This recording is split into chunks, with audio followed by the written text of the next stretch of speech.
నా పేరు ఉంగరాల సంతోష్, వైఎస్ఆర్ కాంగ్రెస్ పార్టీ రాష్ట్ర యువజన విభాగం అధికార ప్రతినిధి.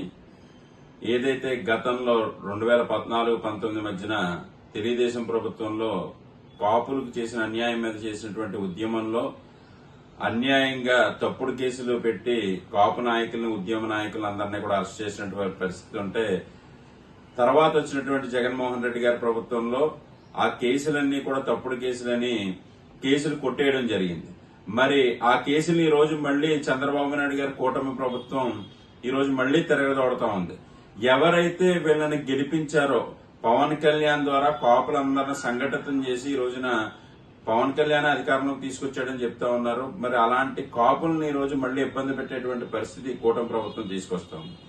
మాకున్నటువంటి సమాచారం ప్రకారం ఏదైతే పవన్ కళ్యాణ్ మీద ముద్రగడ పద్మనాభం గారు ఎలక్షన్ ముందు చేసినటువంటి ఏదైతే వ్యతిరేక వ్యాఖ్యలు ఉన్నాయో దానికోసం ఆయన ఒక కక్ష తీర్చుకోవాలి అనేటువంటి ఉద్దేశంతో ముద్రగడ పద్మనాభం గారి మీద కసితో ఆయన ఇరికించాలనేటువంటి ప్రయత్నం చేశారు పవన్ కళ్యాణ్ గారు. మరి ఈ రోజున ఆ కేసుకి సంబంధించి ప్రధాన ముద్దాయిలుగా ఉన్నటువంటి 41 మందిలో 36 మంది తెలుగుదేశం జనసేన పార్టీలోనే ఉన్నారు.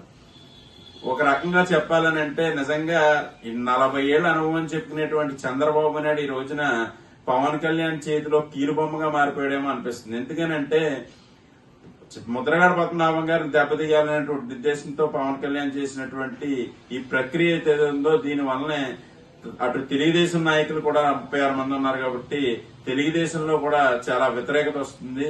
ఆ విధంగా తెలుగుదేశాన్ని కూడా దెబ్బ కొట్టి జనసేన బలపడాలనే ఉద్దేశంతో పవన్ కళ్యాణ్ గారు ఈ చర్య చేశారనిపిస్తుంది.